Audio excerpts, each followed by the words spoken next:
Welcome back to Spring Into Math 6. This is Mr. Stein. Today we're going to talk about addition and subtraction with absolute value.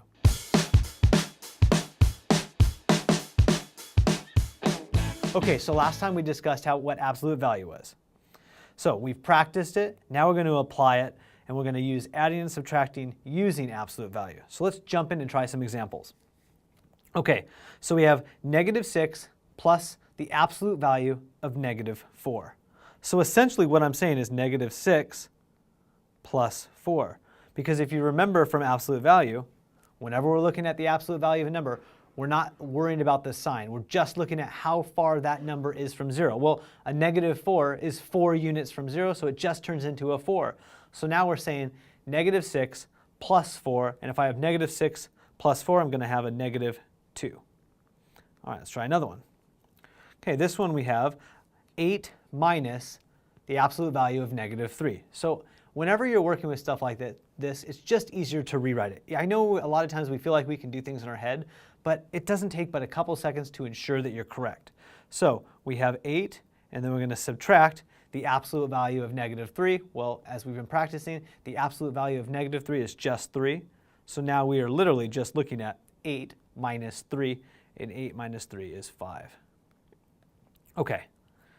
Now we're looking at this one. We have a negative, and then we have the absolute value of -2 inside the absolute value sign, minus the absolute value of 9. So again, let's just rewrite it. So we have to keep that first negative because it's outside the absolute value sign.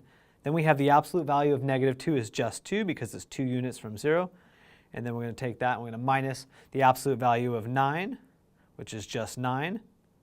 So essentially we're saying -2 minus 9 more, and -2 minus 9 is -11.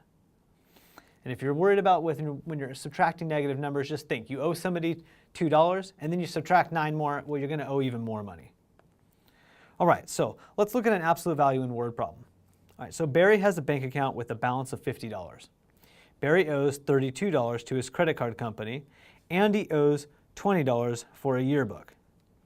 So what would Barry's bank balance be if debts were paid? Excuse me. Okay, so let's think about this.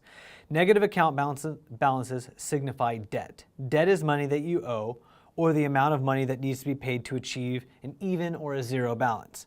So Barry has a bank account balance currently of $50.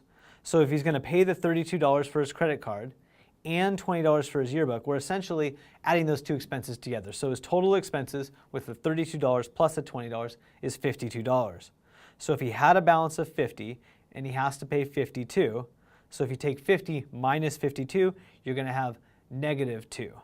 So he has a negative account balance, he has a negative account balance, and that balance is -$2.